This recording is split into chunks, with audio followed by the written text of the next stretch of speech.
Kia ora, my name's Matt and I'm building a Sopwith Camel. This video is a second showing how I turn baulks of spruce timber into aircraft timber, largely by cutting out the knots, anything dodgy grain, dodgy mould, blah blah blah, and create aircraft timber out of it. I don't get a lot out of this particular piece, it's a large piece, but I don't get a lot of aircraft timber out of it, but it still takes a while.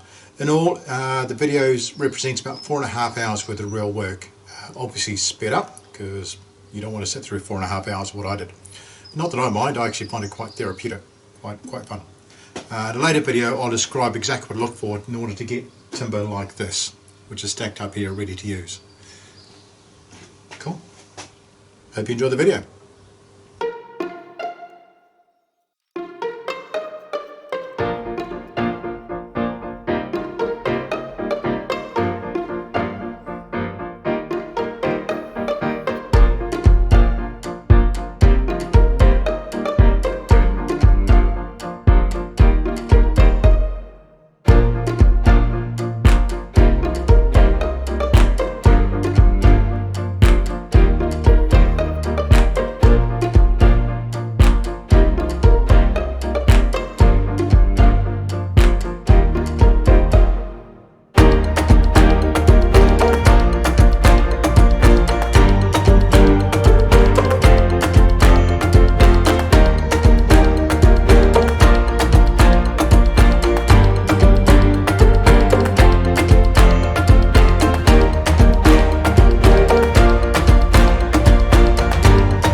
A little bit of show and tell.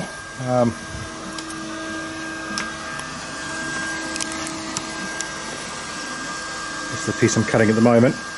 It's got bark showing on the right hand edge there, which I'm currently cutting off. And after marking it up, I elected to cut it at 110mm from this end, which got largely straight grain on both sides, both ends of it, leaving this piece here with corner grain. And I'll cut off this corner here to get rid of the bark down the other end, then see what I can do with the rest of the timber. We'll do that next. Marking up was quite interesting. This got a clear run through the centre, except for an odd knot in the middle. So I won't get a full 4 metre length out of this, unfortunately. And it's also got this oddness going on here as well. And that hole goes all the way through, and there's clearly signs of rot, discoloration around here. So that'll have to go as well. So yeah, so I'll keep going. Lots of pauses because the table saw cuts out from overheating on a regular basis. So it's a time consuming process, but equally relaxing, plenty of time for coffee.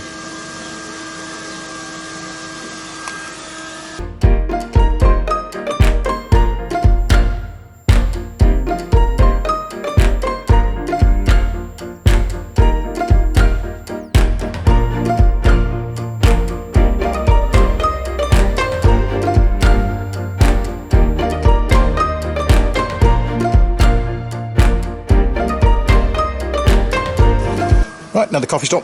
We'll have a bit of a ponder as to what to do next.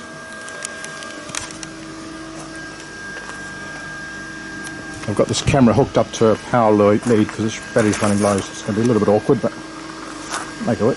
I'll just dangle that around my neck. Should be the trick. Right. Now for a second.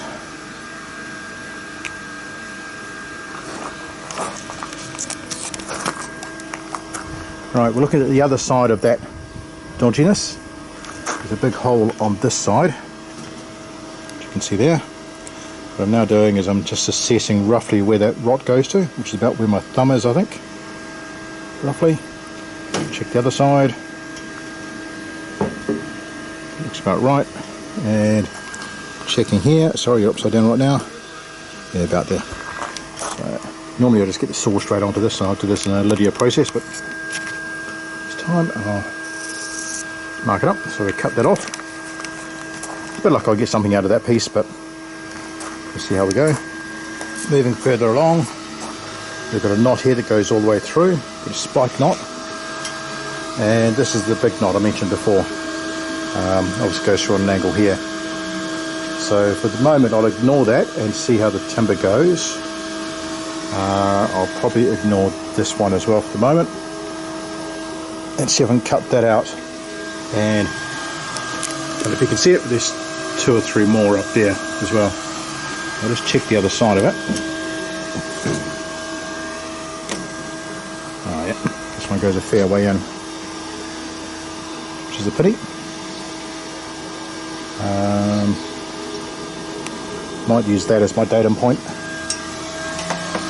And that one.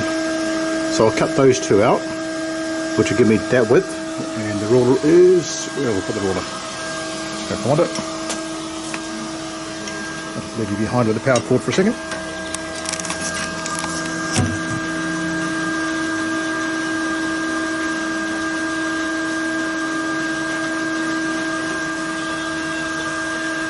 That's about 60mm width, which is a good width. I'm quite happy with that.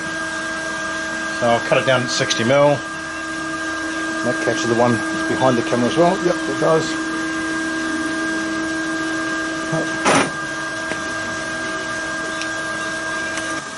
So these 2 cuts is I'll cut off the end of this piece to get rid of that rotten piece, and then I'll cut this down to 60mm wide for the next cut, and then have another assessment and see how we go from there.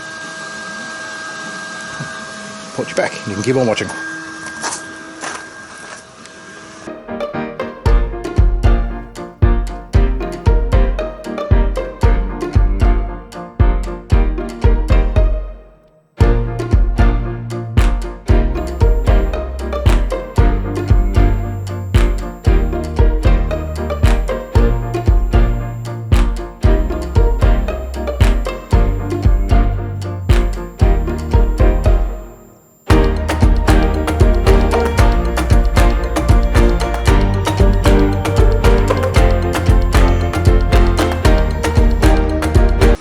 Right, time for another check. What I'm looking for is where the new knots are, or well, hardly new, but where the knots are now. So this is the piece of timber I'm looking at. So what we've got here is a spike knot, which is noted here. Obviously goes in there, does something funny, comes out. It's right on the edge, so I'm not too worried about that. That's a new one I didn't spot. And if I tip this around, that's where it comes out, and that's so small as to be not a concern at this point. I'm about to take this top surface off, so I'll keep an eye on that, see what that looks like after that. Moving further on down, and we've got this one here, which again is right on the edge, and I'm not too worried about it. Interesting enough, there's another spike knot there, which comes out the bottom, which I also missed. But again, not going to worry about it. The next stage now is to take off the top and bottom surfaces, get rid of this, and see if this dusting I can see goes any deeper. Fingers crossed it doesn't, fingers crossed it's surface, but that could be sapwood. And if I'm looking along the sapwood, that there is a bit of discoloration, which could be indicative of deeper problems. Moving along, that looks a little bit discoloured as well, so I'll find out pretty quickly. And if that's discoloured, I'll keep on taking pieces off until I get rid of it. And this bottom side should be fine. There's that knot in the middle, so it comes out in the corner here. Again, I'm not going to worry about that until I get this both sides cleaned up. And I'll put this one to one side for the moment, and I'll tidy that up after I've done the first piece. I tend to make the bigger pieces of timber first. Might have to use proper England. I tend to make the pieces which will result in the largest piece of aircraft timber first.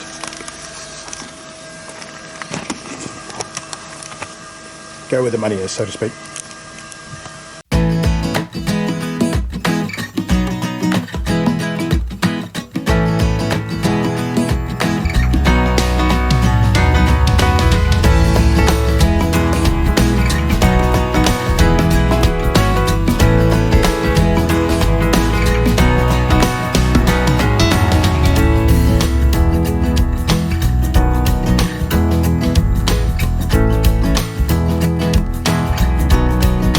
What I'm looking for in mould is basically discoloration. So and I don't know how well this camera is going to pick this up, but I'll give it a go. So this is the good side, the one without the sapwood, and that's what it should look like, a nice golden colour. The saw didn't quite get that, but you can get the general idea. If I flip it now over,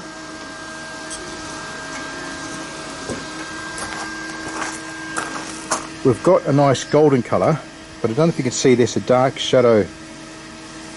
I can't call it dark, but there's a light shadow in here, sort of a bluish black colour, which stretches across and through here as well.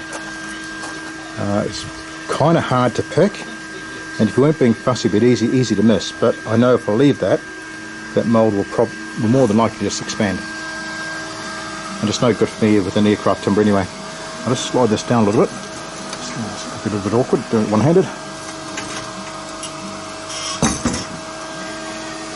Cool. There's some more in here as well, and a little bit further up. So I'll take a few more mil off this, and then have another inspection. Let's put this back.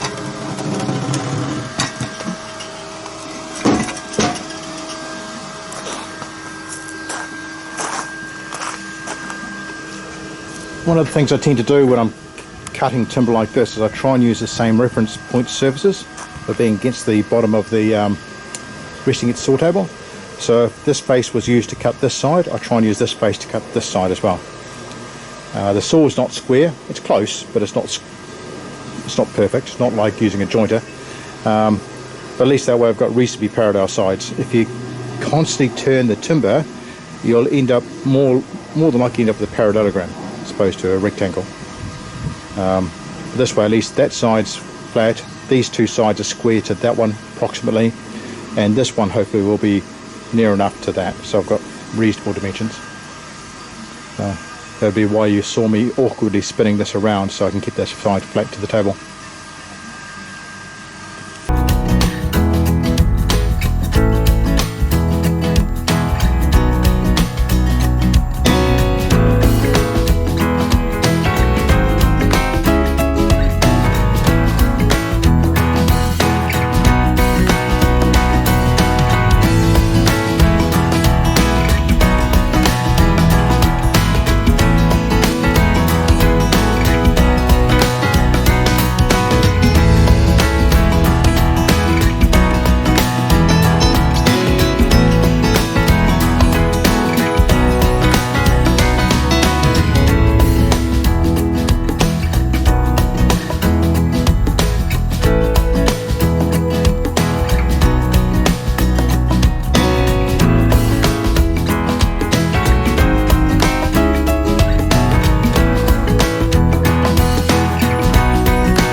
Right, this piece of timber's turned out to be a bit of a washout.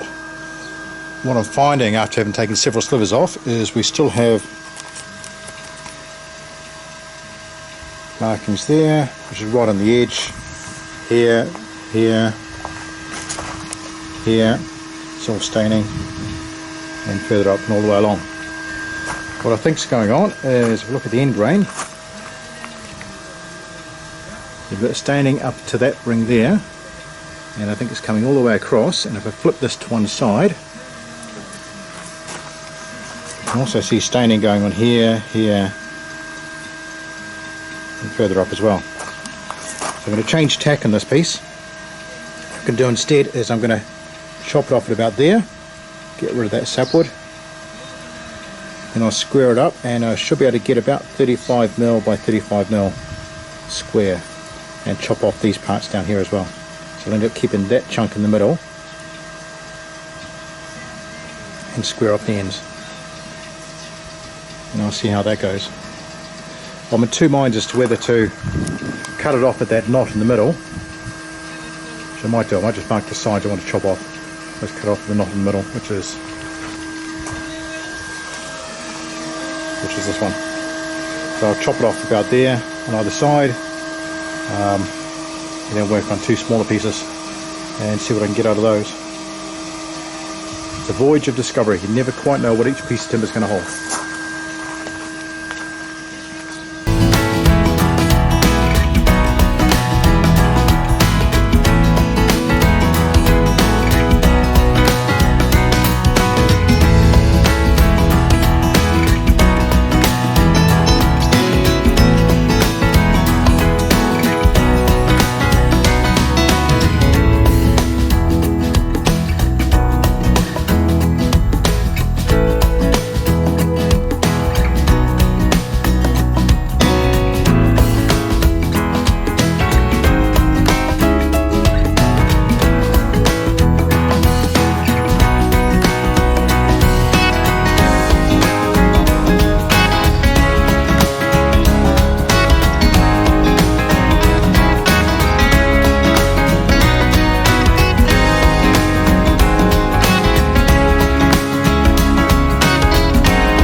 Getting there.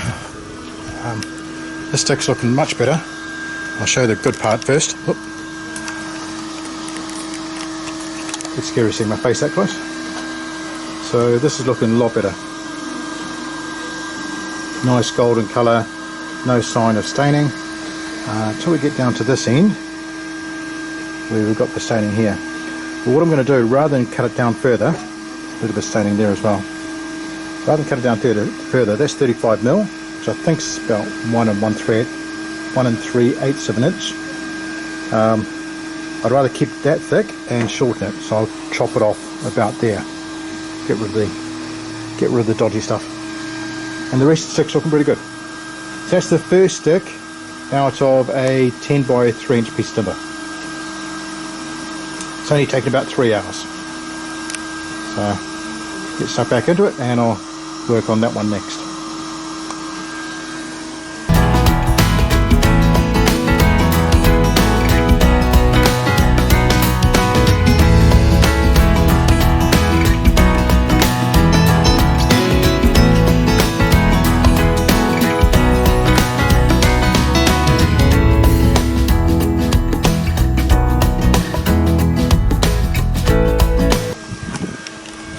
Alright, nearly done on this piece as well.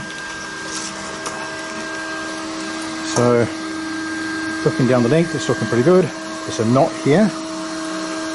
Not happy about that, but I'm actually going to leave it in because I like the width. And I can cut around that knot later. That's no good for aircraft. Dressing, it doesn't come all the way through.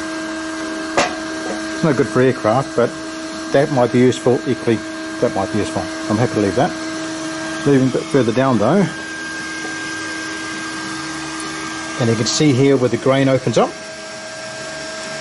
This part here is absolutely no good to me.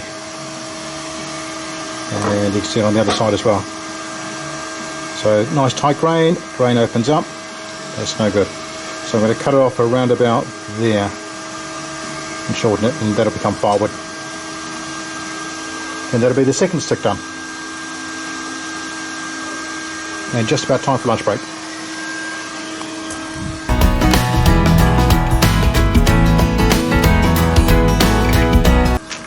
Before I make a sandwich, I'm going to cut this piece to an offcut, and you might have seen me checking the other triangle pieces. What I'm looking for is, can I get enough out of that for a cap strip? I can in this case. There's enough along the bottom there to probably give me 2 side by side. So I'll cut those out, cap strips. And the other thing I'll do is that block over there is the one with the rotten piece in the middle. I'm going to cut it in half and just see if I can get anything else other than firewood out of it. That'll just help keep things a little bit tidy as well. So I'll just suck into those, then I'll stop for a break.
Cool, done the last piece. It's turned out to be not so great. Let's spin it around. So you can see here some more of that staining. Seems to be all the way through this part.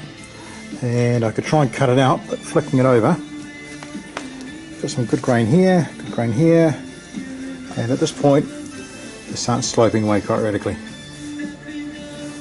We can put up with a 1 to 12 grain slope, which is that way 1 inch and 12 inches this way, which is probably about that,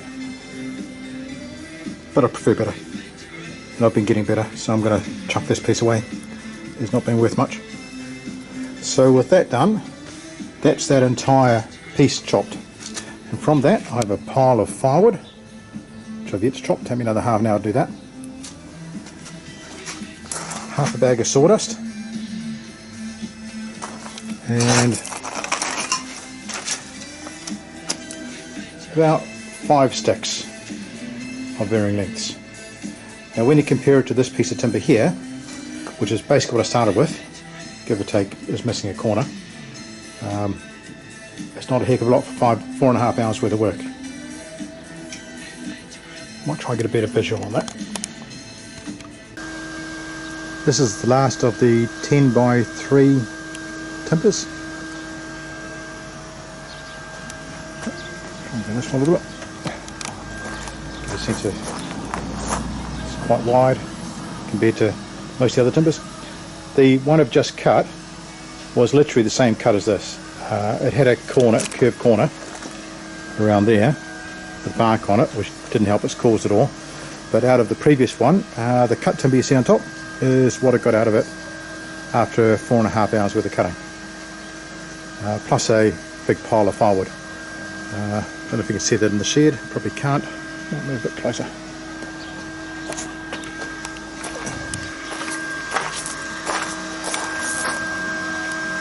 That stack of firewood in the banana box there, that's what came off that piece of timber.